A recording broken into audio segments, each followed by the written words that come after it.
And it's our pleasure to welcome in Magic big man Wendell Carter Jr., kind enough to spend a few minutes with us here on Magic Pod Squad. And Wendell, I got to know, you're sitting in a hotel room in New York City, and you're 2-0 in New York City at the time of this taping. I got to think that's a pretty good feeling, getting 2 wins in Madison Square Garden. How does that feel, big fella? It feels pretty good. Madison Square Garden is a special place to play in. A lot of great moments has happened there. So, for us to take, 2 of our wins that happened in Madison Square Garden, shows that we have potential as a team. And, we just living up to the hype, living up to the big stages for sure. They showed the celebrity row, and there's always celebrities there in New York. Do you notice any of that? Like when you go to LA or New York, or is it kind of some of the do you see that? Do you know who have you noticed courtside? Yeah. Probably the one person I noticed, probably like my rookie year when I was in LA. It was Kevin Hart sitting courtside. And like I was always a big fan of his growing up, all his stand-ups, all his movies and stuff. So that was pretty unique for me. What is that like, Wendell? Explain for people that will never feel that. Like, what is it like having guys like that courtside? You see them on movies, see them on TV, and they're there to watch you. Like that's got to be a surreal feeling. Yeah, it's pretty interesting because like, we go to movies and we go to these shows or whatever to go see them. And then, they come out and see us. So it's just like, it kind of gives you that feel of, we kind of in the same world, but just two different sides of the spectrum. Well, who's the first person when you made it to the, or maybe it happened at Duke. I don't know. I mean, I'm sure there's celebrities that came watch it. Who knows? Maybe your AAU team had some celebrities come. I don't know. That's true. Who was the first? Do you remember the first time you saw somebody and you're like, holy crap, that's whoever, like that's Beyonce. I don't know, whoever it is. Who's the first person? Probably in high school, actually, when see LeBron came to one of our games.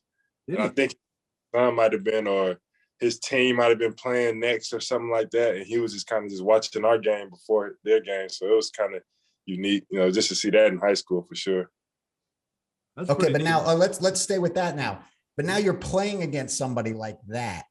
How does that transition go? Because that's gotta be crazy. Yeah, it's different. Like, from my rookie year to now, of course, that stuff doesn't faze me as much. But like from my rookie year, just stepping on the court with him for the first time. Remember, it was in Chicago, packed house, everybody was there, a lot of celebrities, all across the sidelines and stuff. So, that was just a unique experience. Like, you get a little bit of butterflies. You start off the game, and then once the game get going, it's like we're playing basketball now. But it's definitely surreal.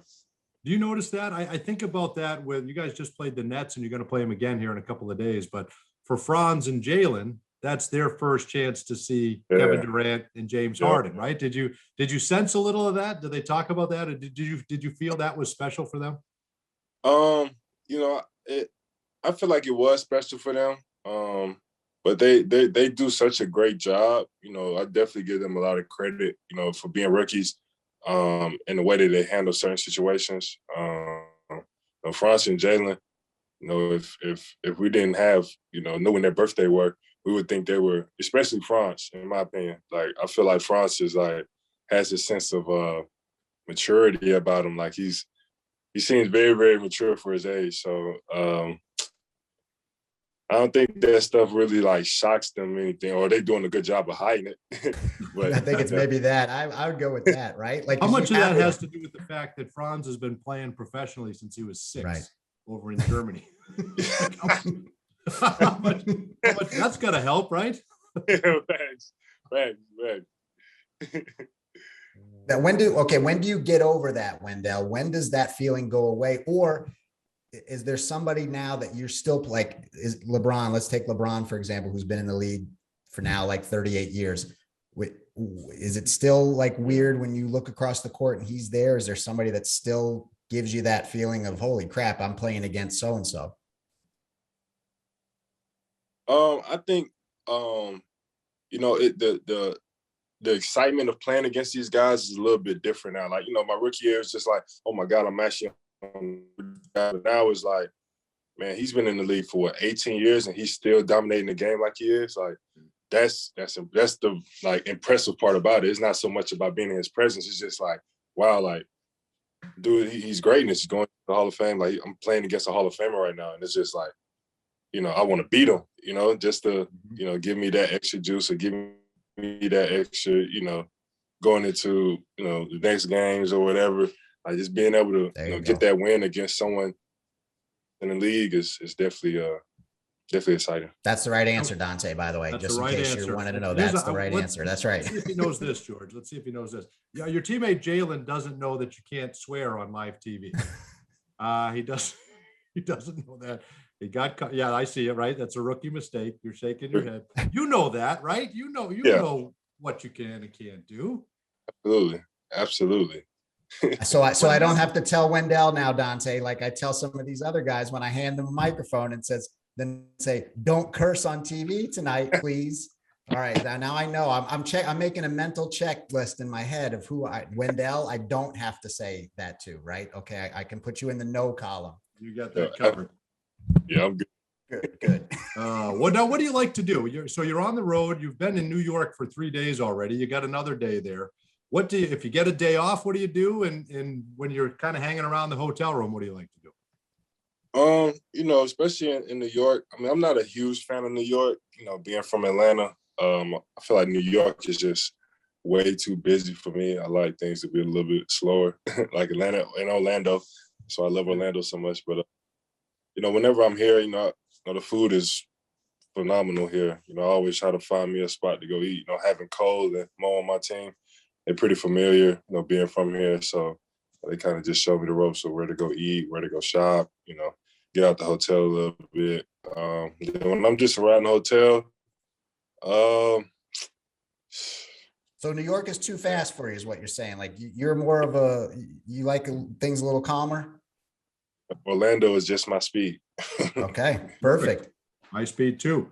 So are Cole and Mo your go-to guys? Like, do you guys go everywhere together, and how's that work?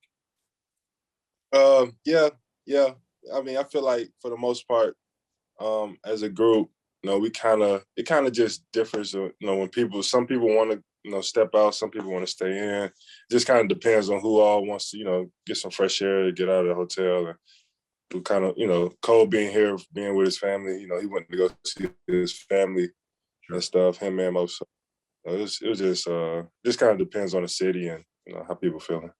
Talk about Cole a little bit, Wendell. Like he's off to a great start these first 15 games. He's putting up some pretty big numbers and wins and losses. Like he's doing it all right now. I see you're smiling. Like facts. And facts. And he tells everybody about it too, I think. Yeah. Cole is a great player, and he wants to win. He understands. There's a process to it. That's one thing I'll definitely give him credit to. Like, we're not perfect basketball players. We're not the perfect team, but we all understand. That's just a process. Just being able to learn each other's tendencies, to hold each other more accountable for things. Like, it's all a process to get more comfortable with one another, being able to have those conversations, when someone is not someone to bring someone else, like being able to have those conversations, like we all kind of are starting to understand that part. And then Cole, he just so gifted, offensively and defensively. He's going to play hard. Every play. He just wants to win. He's going to do whatever it takes to win. So. Wendell, we want to get into your game more specifically here in just a moment. And then we got some great questions from the fans that we want to touch on as we continue on. But you said something interesting there. It is a process. And I look at your track record. You won in high school. You won at Duke. You get to the NBA and it's hard. Like you guys have all won wherever you've been in other levels.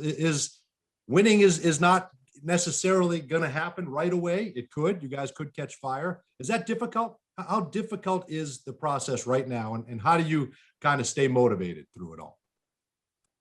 For me, it's pretty difficult. I'm not gonna lie. Coming from Chicago, we were a young team my rookie year. Then coming down to Orlando, we're a young team. Rebuilding was what people would call it. Sure. But it's definitely tough because like you said, I'm just so used to winning. I was used to winning every game. We probably lost like 3 games total, Nice. and I feel like we lost too much then. You know what I'm saying? So Right. it's tough. And then going to Chicago, I think we only won like 20 games my first year. So it's tough, but I also understand that it just builds character, and it showed me what the difference in the levels. That's the first thing it showed me, and it also shows me that it's not as easy as AAU and college was. Like it's hard, and you just gotta find ways to become an expert at one thing, and then everybody kind of just find that thing for themselves. We just all gel together, and then we go out there and produce and just get wins. And I think go ahead, Dante. I think it's interesting because there's a perception when a team is rebuilding that everybody's okay. Hey, whatever happens, happens. You guys are competitors. Like, you guys are trying to win every game. And at the end of the day, you'll see how many you have at the end, and you're growing, and there's things that you'll do along the way, and all the things that you pointed out, because you're trying to improve your game and you're trying to get better as a team. And we've seen incredible growth from the start of this season till now. But going through this process doesn't mean you guys are fine going 20-60. You guys are battling. You guys are trying to win every game. And I think that's important. Yep, exactly. That's the part of the process. Like, if we'll have a whole different conversation if we were just like, okay, whatever happens, happens. Like, that would be a whole conversation we'll be having. But the fact that we're going out there and we're competing with some of the best teams in the league, it just shows that we have tremendous potential, and it's all about consistency and and timing, in my opinion. We'll figure it out though, for sure. Wendell, is there somebody you lean on if times are tough, like if you've lost a few in a row, or maybe you're not playing well? Is there somebody that you lean on more than others? Like, and it can be on the team, not on the team, in the league, not in the league, not a basketball player. Is there somebody you lean on when things are like, you're looking at it, you're like, I need somebody to vent to here? Yeah, so I got about 4 people that I kind of lean towards whenever I'm going through, whether it's something on the court or off the court. The first person would be someone on my team would be Dr. Joe.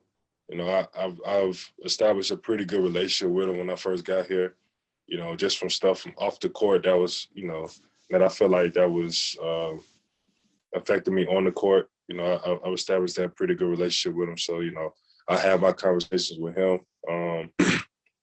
My mom and my dad, of course, with me being the only child, they definitely, they know me very, very well. Like, they know when I'm not feeling right. They know when something's bothering me mentally. So, they do a really good job of not necessarily crowding me, but at the same time, just making sure that, I have someone to talk to. And then lastly would be my girlfriend.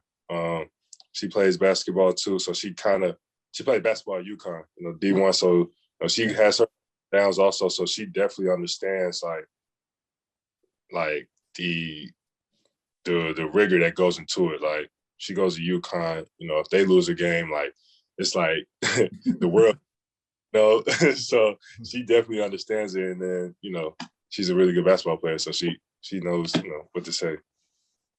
Well, that's great. Well, it feels, you can see glimpses of it, Wendell. And I think people get excited, even thinking at some point Markelle's going to come back. At some point, you're going to have J.I. back. And you guys are going to continue to take steps. Like, does it feel like, some days I'm sure feel closer than others, but does it feel like when it comes together, you guys are more than capable of stringing together some wins, right? Does it feel like it's close? Yeah, absolutely. It's, like I said earlier, I think consistency is something that is going to be a huge part for us taking that next step. Like, we have our games where we're playing well, we have our games we're knocking down shots, we're doing all this, but like a game like last night, You know, Right. it was really high scores. You know, we were not shooting the ball that well. No, They're not you going to might, hang that one in the Hall of Fame for sure. yeah, at all. No. So it just shows that, you know, we had to hang our hats on the defensive end and do that consistently. You know, we're not going to, you know, nobody goes out there and tries to miss shots on purpose. Of course, everybody's trying to do that, but defensively, that's something that we can control. You know, just make it tough for them or make it tough for the opponent every time down the court. You know, that's going to give us a chance. You know, and then we just take our open shots, make a miss, we go back down, let's get another stop. Let's try it again on offense. And I feel like that consistency, if we can start to establish that, and then, you know, learning personnel, learning what other players like to do, like, you know, just the whole nine. Once we get to that point, I feel like that's when we'll really take that jump for sure. That's great. You know, we were talking before you came on, you know, George and I both noticed you've hit one less three this year than you have your entire career combined coming into this year, right? So you told us two things at the end of last year, and you backed both of them up. You said you wanted to be healthy and you wanted to shoot the three. You played every game, knock on wood. We want that to continue. And you shot the three extremely well, Wendell. Just I don't, for those that weren't there, what was the work you put in to feel this comfortable shooting the three? You're right behind Steph Curry, by the way, in percentage. Like you guys are almost neck and neck. I feel like you can catch him at the end. I feel like you can get him. I feel like you can get him. He probably got triple the amount of attempts, though, for sure. We're not worried about that. Hey, don't let the facts get in the way. No, it doesn't matter. We're going for the percentage. That's all. You look good out there, and you look like you're comfortable, and you're a legitimate 3-point threat. I mean, that's a tribute to the work you've put in. Yeah, absolutely. It's you know, the work that I put in is like I think it's 50-50, right? Like 50-50, and I put the work in, I get the shots up, you know, go through certain drills, you know, tire myself out so I'm able to shoot while I'm tired, all that stuff, right? But then the other 50 is just having that confidence, right? I think it's more of a mental thing because I've always been a pretty good shooter all my life, and you know, that's another thing with the NBA. Like you get caught up in, you know, the outside noise. You get caught up in, you know, people who don't even play in the league. That's kind of like telling you what you should and shouldn't do, and then you're worrying about that stuff. Then you're worrying about if you're gonna make the next shot, if you miss the first one. Like you kind of get caught up in that kind of stuff. So, you know, that's one thing I definitely feel like, and I feel like it's just a whole mental thing, and that's something I've definitely worked on, not only this summer, but like ever since I got in the league, just kind of breaking free of that stigma of, you know, I got to be perfect. I got to make this shot. But, you know, one thing I learned is that, you know, I take the shots, make a miss, just believe the next one's going in, you know? So like, that's something I, you know, kind of worked on a lot. You know, that's been a process in its own, you know, just breaking free of that mental block that kind of just slows me down sometimes. He's done it, George. Shooters shoot. They don't worry about the last one. That's right. I'm telling you, he's Steph. It's just like Steph. It's just like Wendell. To give the fans a look at what are the. Of course, my dog wants to start barking now during the podcast, right? What is a physical workout that you're doing to get those shots up? Like, give me the routine, you know, from start to finish. Yeah. So, you know, now that the season started, it's not as rigorous as it was when I was in the summertime. Like maybe give me a summertime one. That way, that, you know, building up to what you have for the year. Well, in the summertime, you know, we kind of start off around the rim, you know, working on my finishing and things like that, and then you know, kind of get my heart racing a little bit, and then you know, I work out of the pick and roll stuff. So, you know, once this past summer, you know, I spent a lot of time in Orlando, so. You know, just working in the short actions, the pocket, pick and rolls, pick and pops, stuff like that. Just kind of get my heart racing. And then, you know, I do a lot of up and down stuff. So I'll shoot at one basket, go down, do something, come back down. So like, kind of like, it's hard to simulate a game, but, you know, I try to find ways to, you know, make it feel like I'm playing in the game. And then, you know, at the end of my workouts when, you know, I'm kind of tired, you know, my arms are tired or whatever, I just rep it out, try to lock in that muscle memory. And, I'll probably make 200 threes at least before I leave the gym. So like, that's kind of how, that's kind of a broad spectrum how I kind of my workouts, but that's definitely. I mean, with your high percentage, it means you're only taking like 400. So that's great. I mean, right? 200 out of 400 is perfect. That's right. Got it down. George, he hit on something too, which I think is interesting. People don't have any idea what you or I do, so they don't give opinions. They don't weigh in. Everybody you meet, Wendell, I'm sure, is a basketball expert, right? Right? Yeah, absolutely. So you said you got to find out who's right, what people are trying. How do you weed through all that noise? Like, what are all the things you hear, and how do you know how to siphon it out properly? Yeah, it gets tricky for sure. For myself, the way I kind of look at it is, I kind of established my circle, right? And in my circle, I don't want anybody to be a yes man. I don't want nobody to say like, "Oh, you did great tonight," or "Oh, you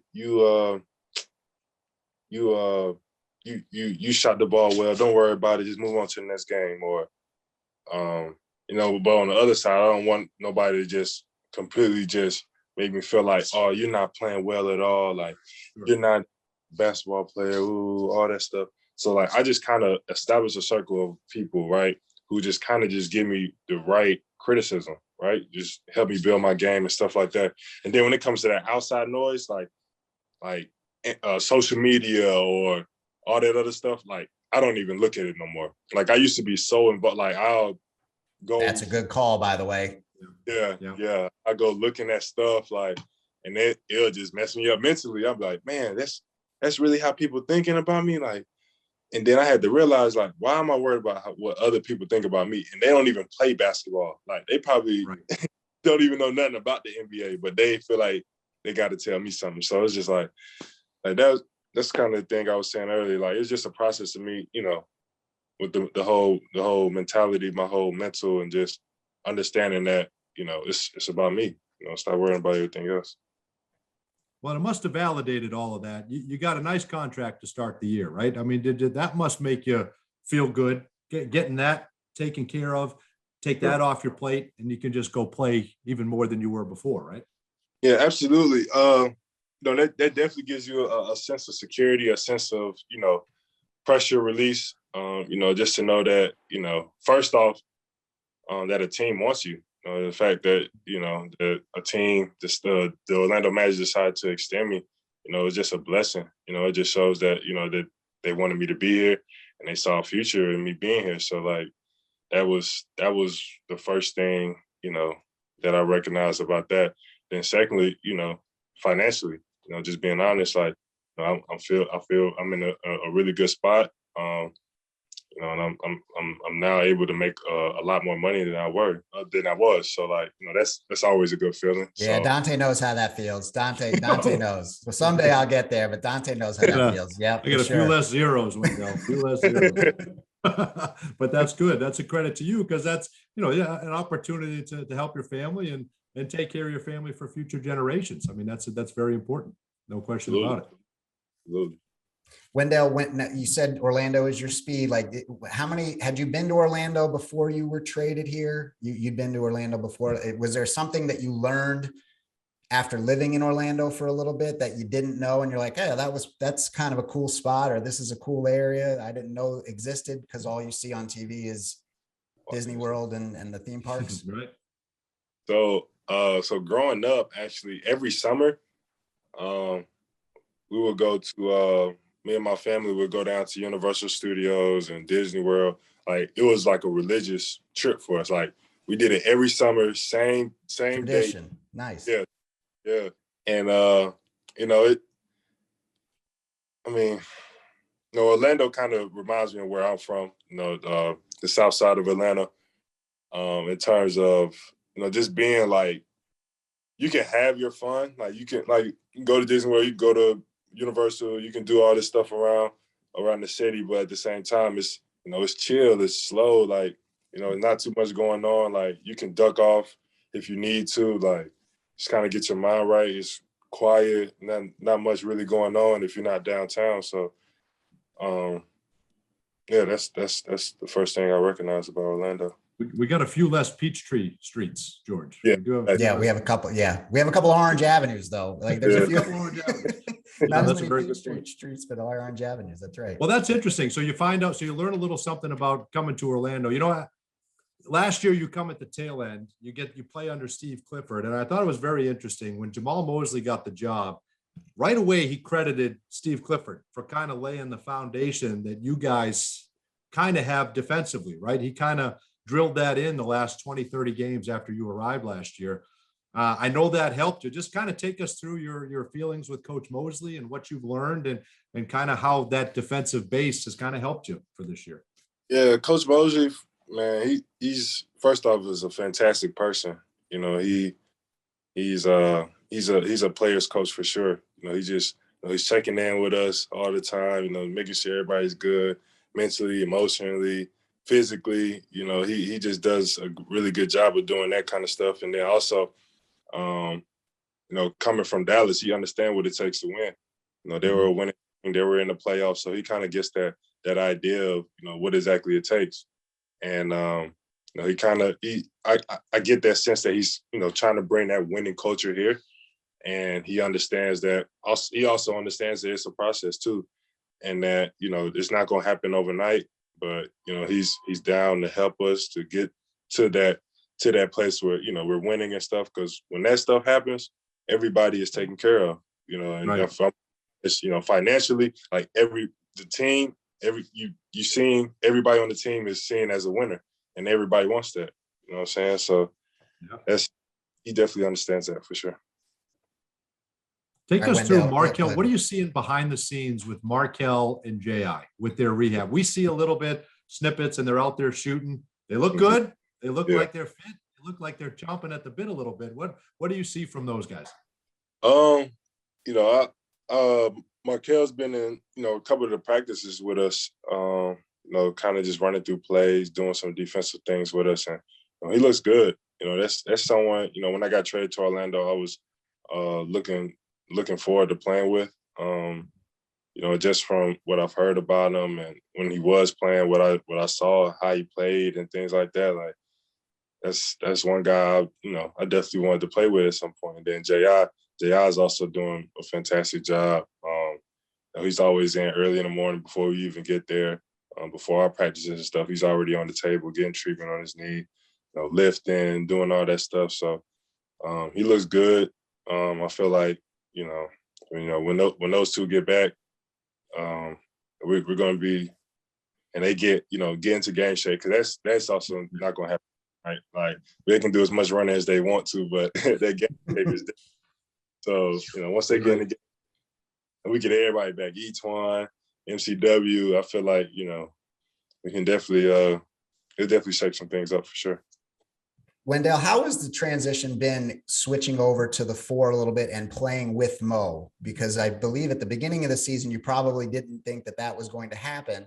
And then as the season gets ready to start, you guys are together. You know, I think we saw it at the end of the preseason. Coach Mosley put you guys in there together and obviously liked what he saw. How's that been working out for both of you? I like it. I like it a lot. You know, we both defensively, you know, have a really, really high IQ. We're both high IQ basketball players, and defensively, I feel like, you know, we complement each other really, really well. And you know, on the offensive end, you know, with us both being able to shoot, you know, it kind of, you know, gives us that free reign of being able to pick and pop, pick and roll. If one rolls, the other one pops. If one pops, the other one, someone got to be in a dunker. You know, we kind of get that feel for one another. And, you know, that's also something that doesn't happen overnight. You know, I've never played the 4. I've been in the NBA, so 2 games of me playing the 4. You know, it's still some things I want to tighten up, you know, get a little bit better at for sure.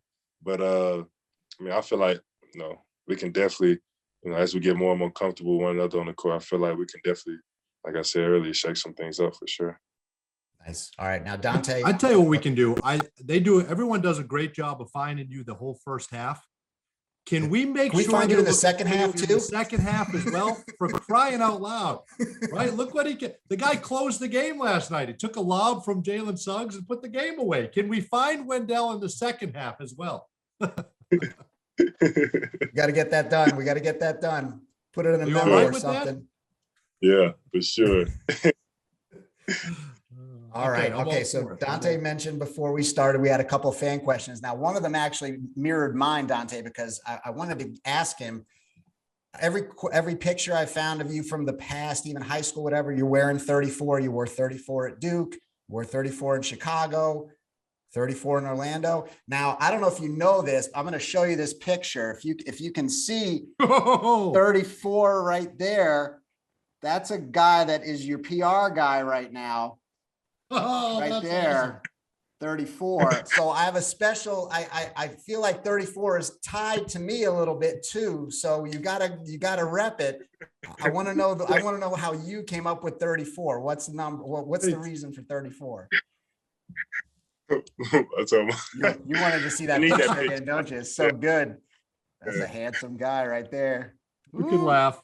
Look at Wendell ate those guys for lunch. Oh, I know. Trust me. In high school. It was a long time ago. We played with a basket that had a lid on the bottom of it, a peach basket. Oh man, but no, 34.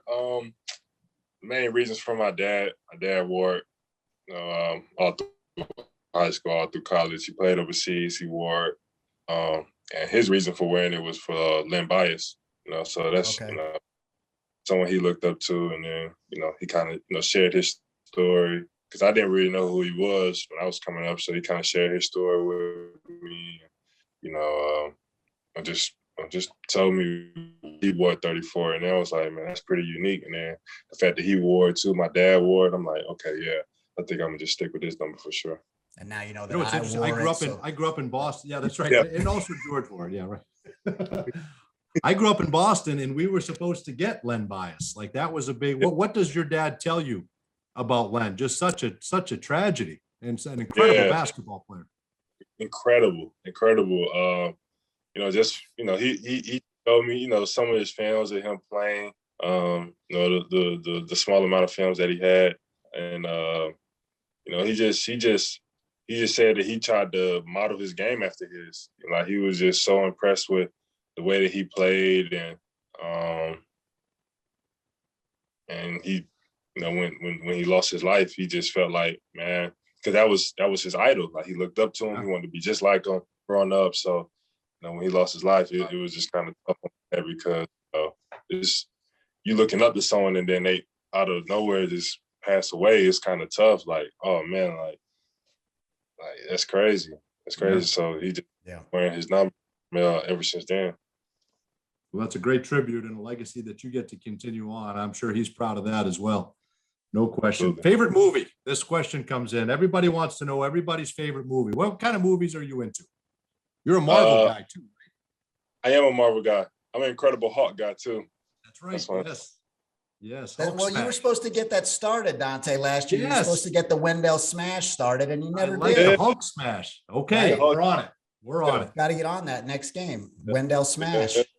Is that your favorite movie? Are you an Incredible Hulk, or do you have another favorite movie? My favorite movie would probably be Life of Pi, actually. Yeah, that's one of my favorite movies. I've probably seen it about 2 or 3 times. Yeah, someone told me to read the book also, so I'm gonna eventually get around to that. But movie is one of my favorite movies for sure. Dante doesn't read, so you don't have to read the book. That's not you don't have to worry about that. How about funniest teammate, Wendell? Funniest teammate. Funniest teammate gotta be a tie between Chuma and RJ for sure. Okay. Yeah. Everybody says Chuma, and I'm not buying it. I've heard the guy say 4 words. Nah, Chuma is hilarious. All right. Drake or Kanye? They want to know. Drake or Kanye? Great. Okay. Favorite restaurant? Oh no, what's that? Kanye. I'm sorry. Kanye. You're switching already? You already changed your mind? Okay. Yeah. I answered that way too fast. Jumped on that way too fast. No, take your time. You get the right answer out. No problem. Dante, Do you have a favorite restaurant in Orlando? Do you have a favorite restaurant? Favorite restaurant will probably be Christini's Italian. Yes. Phillips. Good one. Fire. Very good. George, you and I can't afford that. It's no, good. No, we cannot.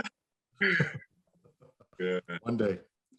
I like this one. All right, I'll end with this one, unless you got another one, George. Do you end with this one. Do you like the glasses or do you not like the glasses? You're shooting better with them. Let's just say that. Yeah, I am. Man, I definitely got to think about it for sure. Right. They look good. They're protective. You're shooting it well. Sometimes it kind of like on the sides and on the top, you kind of get that black line all the way across, and that's something I don't really like. But no, it's protecting my eyes, and I'm shooting well, like y'all saying. So, 2 for 1. 2 for 1. That's right.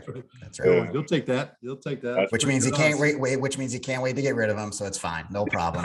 when the medical staff says you can get rid of them, that's it. They're gone. No problem. I got you. Well, tell us what you got coming up. I know you got a big event planned for Thanksgiving, right, Wendell? You got something planned, and I think it's great. So many Magic players do a great job of giving back around the holidays, and it looks like you guys are going to be involved in something as well. Yeah, so me, Markelle, and Chuma are all getting together to do a give back for Thanksgiving for about, I think it was like 300 or 350, something like that. That's right. Yep. Just try to make that holiday special. That's a holiday I feel like is my favorite holiday for obvious reasons. You get to eat, get to be with your family, you get to watch football, things like that. So I feel like, in times like that, when people are struggling to be able to have that moment, I feel like, why not help? You know what I'm saying? Like, when you had the opportunity, had the capability of being able to do it, I feel like you should. And this Thanksgiving, we definitely wanted to do something, and we got together and we came up with something. So I'm definitely excited and looking forward to it for sure. Good stuff. That's great. That's great. I forgot to ask you, do you go by, does everyone call you Dell? Do you have a nickname that you prefer? Yeah, that's kind of been floating around, Dell and Dub C. Everybody's been calling me those two. So okay. I'll just call you something that's not going to make you mad. It's fine. We'll stick with that. We'll call you whatever you tell us to call you. That's right. Yeah. Wendell, this was great, man. We really appreciate it. We're very happy and proud of you with your great start on the floor and off the floor. Keep up the great work. And once you start getting everybody back, let's make a run at this thing. We're excited for that. Yes, sir. Thank y'all. Thank y'all for having me. Listen, just remember, this 34 is behind you right here. He's behind you all the way. 34's got your back. That's my new reason for wearing number 34. That's right. That's awesome. That 34 didn't get 34 minutes that year, did he? Hey, that's not right. Got at least 35. All right. That'll do it for Magic Pod Squad. Have a great one. We'll see you next time. Thanks, Wendell. I appreciate y'all.